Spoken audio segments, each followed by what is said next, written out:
여러분 안녕하세요, 보리쌤입니다. 오늘은 제가 비상책에 나오는 직원 통제편과 실제 상황에 대해서 얘기를 하겠습니다. 제가 이제 백화점 일을 할 때였어요. 오픈 전에 이제 남사원 한 분이 화장실을 간다고 해서 정문을 조금만 봐달라고 했습니다. 정문으로 나갔는데 이제 제가 하는 일이 그거예요. 아침에는 무슨 일을 하냐면 정문에 고객님들이 오픈 시간인 줄 알고 들어오시는 경우가 있어요. 그러면 이제 그거를 안내를 하고 출입을 통제시키고, 그리고 직원들 같은 경우는 직원 전용 출입문이 따로 있습니다. 그래서 출근을 정문으로는 할 수 없어요. 그래서 이제 안내를 하는 거죠. 돌아가라고. 이제 그렇게 이제 확인을 하고 관찰을 하는 일이었는데, 어떤 여자 직원분이, 판매사원분이 한 분 들어왔어요. 들어와가지고 엘리베이터를 아무렇지 않게 타려고 하는 거예요. 그래서 제가 엘리베이터 이용하시면 안 되고 직원분이 아니십니까? 하니까 맞대요. 이제 여기는 이제 고객들만 출입할 수 있는 곳이니 돌아가서 밖으로 돌아가면 직원 출입문이 있으니까 그쪽으로 출근을 해라, 이렇게 얘기를 하니까 이 직원이 막 갑자기 화를 냈어요. 아니, 지금 좀 바쁘니까 좀 오늘 하루만 일로 좀 들어갈게요, 이러면서 막 좀 짜증을 내면서 막 이렇게 얘기를 해서, 좀 그런 거를 저는 잘 보는 스타일이 아니었습니다. 참는 스타일도 아니었고, 제가 안 되는 건 안 되는 거니까 돌아가서 이제 직원 전용 출입문으로 들어가세요, 얘기를 했죠. 하니까 진짜 유도리가 없네, 이러면서 좀 들어가자니까요, 이러면서 막 뭐라 해요. 그러니까 내가 너무 열받아서 저도 이제 한 소리를 하게 됐어요. 하다가 이제 좀 약간 말다툼이 됐습니다. 그러니까 이분이 이제 막 혼자 막 쌍욕을 하고 막 말을 하길래 이제 저도 욕을 하고 같이 이제 서로 좀 다퉜어요. 다투다가 이제 이 직원분이 이제 에스컬레이터 타고 이제 돌아가서 저 말대로 이제 밖으로 나가서 돌아간 다음에 직원 전용 출입구로 나와서 이제 또 에스컬레이터 타고 막 올라가면서 저를 째려보고 난리가 난 거죠.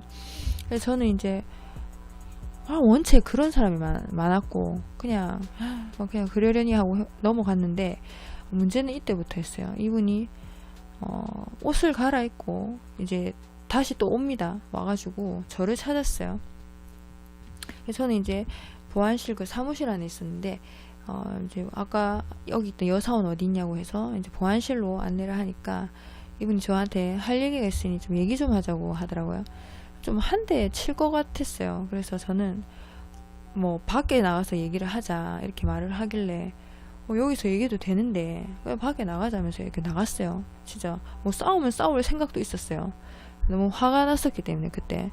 그러니까 갑자기 나가서 막 자기 할 말만 했어요. 아까는 왜 내한테 욕을 했냐, 뭐 솔직히 자기가 또 욕을 먼저 했는데 또 그런 건 또 생각을 못하고 막 자기 할 말만 하더니 사과하세요, 내고 이러는 거예요. 그래서 저는 이 상황이 좀 짜증나고 화가 나기도 하고 이래서 빨리 좀 끝내고 싶었어요. 너무 스트레스를 받았죠. 그래서 제가 사과를 받길 원해요? 이렇게 물어봤죠. 그러니까 사과를 해달래요.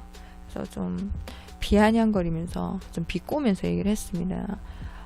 네, 정말 죄송합니다. 네, 죄송합니다. 이제 됐어요? 내가 이렇게 말을 하니까 네, 그럼 됐어요, 이렇게 하면서 그냥 가는 거예요. 좀 황당하더라고요. 이게 무슨 상황이지 싶어가지고 이렇게 해서 그냥 가길래 저도 뭐 가는 사람에게 뭐라 할 순 없으니까 뭐지? 황당하면서 이렇게 했던 일이 있었습니다. 너무 어이가 없고 뭐 잘 몰라서 그렇게 아침에 그렇게 했겠지만, 그래서 뭐 별의별 사람들이 다 했으니까 넘어갔는데, 이게 좀 판매 이제 직원들 중에서도 좀 마음이 좀 잘 맞아서 친해져가지고 뭐 밖에서 밥이나 먹고 뭐 술 한잔하고 이런 경우도 있는데, 한 번씩 이제 가다가 이렇게 좀 대화가 안 되시는 분들을 만나면 제가 굉장히 피곤하고 너무 이렇게 정신적으로 스트레스를 많이 받았어요. 욕하기 싫죠. 누가 아침부터 욕을 하고 화를 내고 막 이렇게 하고 싶겠어요, 그죠? 그래서 저는 이제 다음부터는 이제 고민을 하다가 이렇게 막 계속 말다툼을 하고 싸우는 거 저도 지치고 그냥 싸우지 말고 매장 브랜드와 이름을 알아내가지고 뭐 인사과에 넘기던지 아니면 그 해당 브랜드 매니저에게 따로 얘기를 한다든지 이런 식으로 넘겼습니다. 그렇게 하니까 제가 훨씬 더 스트레스를 덜 받고 뭐 알아서 위에서 처리가 되는 거죠. 근데 그 당시에는 좀 어렸던 마음이 커서인지 좀 약간 그런 거 못 참기도 못 참았고 상대방이 화를 내고 욕을 하면 저도 똑같이 해야 제가 직성이 풀리는 그랬던 적이 있었습니다. 두 번째 얘기는 실제 상황인데요. 이제 실제 상황 같은 경우는 좀 이것도 황당한 얘기입니다. 어떤 화장품 브랜드에 여직원이 입사를 하게 됐어요. 이 직원은 막내 직원으로 들어갔었는데 막내 화장품 뭐 어딜 가나 다 그렇겠지만 그 화장품 매장이 좀 매출이 굉장히 높았고요. 그리고 항상 잔업이 많았어요. 이제 마치면 뭐 백화점 딱 폐점 시간 되면 뭐 정리하고 이제 다 집으로 가야 되는데 이 브랜드는 항상 뭐 남아서 끝까지 뭐 막내분이 남아가지고 막내 아니면 그 위에 분이 두 분이 남아가지고 매장을 정리를 다 하고 뭐 상품 뭐 이렇게 진열을 다시 하고 뭐 빼고 뭐 이런 이제 전문 용어로 이제 까대기라고 그러죠. 까대기를 많이 했었어요. 그러니까 이 브랜드에서는 자주 사람이 바뀌었죠. 이제 버티질 못하니까 힘드니까. 근데 이분도 마찬가지로 좀 너무 힘들었던 것 같아요. 이제 또 잘 이제 알지 못하는 이제 그런 이제 직원들하고 그런 사이가 불편한 사이죠. 그래서 조금 적응을 하려 치면 계속 이제 뭐 일을 주구장창 시키고 또 뭐 밥 시간도 그런 막내 같은 경우에는 뭐 고정 시간이 없습니다. 변동도 심하고 그리고 뭐 급하면은 뭐 티타임도 가질 수 없고 뭐 이런 여러 가지 이유가 있어요. 그래서 이제 이분도 적응을 그래도 나름 계속 해보려고 노력을 했는데 몇 개월 지나면서 이제 문제가 하나 생겼어요. 이제 사은품으로 증정이 되는 이제 뭐 화장품들 있죠. 뭐 그런 거랑 뭐 사은품 여러 가지 뭐 파우치나 이런 게 있잖아요. 이제 이런 게 5만 원이 빈다.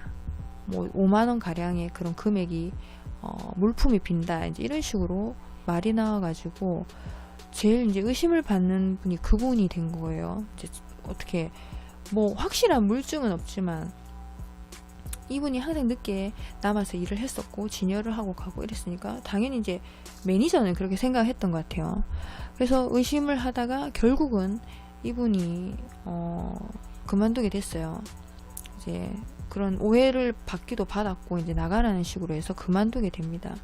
이분이 이제 계속 이제 그 뒤로는 아는 사람도 없었죠. 어떻게 됐는지. 근데 좀 시간이 지나가지고 이분이 다른 이제 매장에 뭐 들어갔는지 그런 걸 다 모르는 상황에서 어떤 어머님이 찾아오게 됐어요. 여자분이 중년 여자분이 오셨는데 이 여성분이 이 매니저와 얘기를 하고 싶다고 찾아왔어요. 근데 이 매니저가 매장에 이제 손님들도 많고 하니까 왜 그러시는데 이제 좀 약간 퉁명스럽게 말을 했는데 이분이 알고 보니까 그만둔 여자분의 어머님이셨어요. 그래서 왜 그러시냐고 저 지금 안 된다고 이렇게 해서 짜증을 막 내다가 이제 너무 그런 모습에 화가 나셨는지 좀 싸가지가 없다 생각을 하신 것 같아요. 이제 뺨을 때렸습니다. 그 자리에서 이제 울고 난리가 나고 이제 저희 이제 보안실에 연락이 와서 저희는 처음 이제 매니저의 말만 듣고 이상한 사람인가 싶어서 바로 이제 조치를 하려고 했더니 알고 보니까 상황을 들어보니 그렇게 된 상황이었죠. 그리고 이 어머님도 이제 막 우시면서 저희한테 하시는 말씀이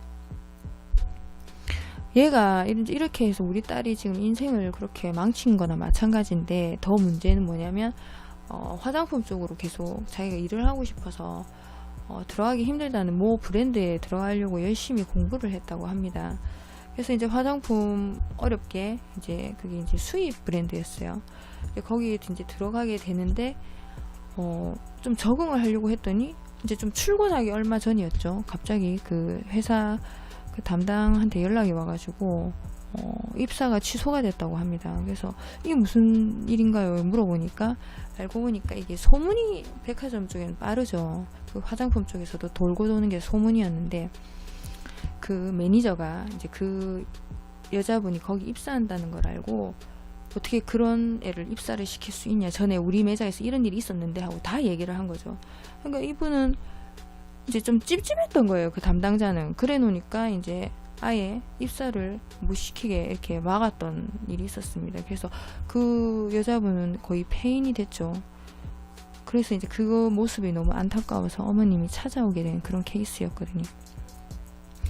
그래서 좀 얘기를 좀 그래도 해보려고 했지만 그 매니저는 이제 너무 나 바쁜데 왜 자꾸 나를 찾아왔냐는 식으로 하니까 그 모습에 화가 나서 이제 뺨을 때렸다 이렇게 말씀을 하셨습니다.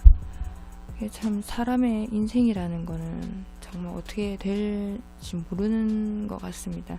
그리고 매니저가 그런 일을 자기도 막 억울하다는 식으로 했지만 이게 나중에는 결국 물증이 없는 사건이었고 어떻게 정확한 게 없었기 때문에 이제 본사에서도 매니저에게 따로 이런 조치를 내린 걸로 기억을 합니다.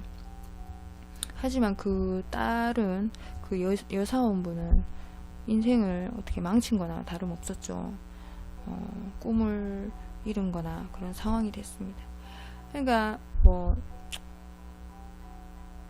이게 참 진짜 어떻게 사람이 어디서 만날지도 모르고 이런 상황이라 항상 살아감에 있어서 제가 그런 오해를 받을 수도 있는 거고 그런 여러 가지 상황이 발생할 수가 있는데 그런 거를 미리 예측은 할 수 없지만 제가 잘 대처를 하고 그리고 거기서 잘 버텨 나가야든지 아니면 그만두더라도 확실한 다른 제가 진로 방향을 선택을 해서 그쪽으로 완전 전문가가 돼서 가든지 이렇게 해서 일을 해야겠다 이런 생각을 했습니다. 다 어딜 가나 버티기 힘든 곳은 다 버티기 힘들죠. 하지만 거기서 이겨내느냐 내 멘탈이 약하느냐 강하느냐에 따라 제가 이제 제 인생도 이렇게 바꿀 수 있는 것 같습니다. 오늘의 영상은 여기까지 하겠습니다. 보리쌤이었습니다.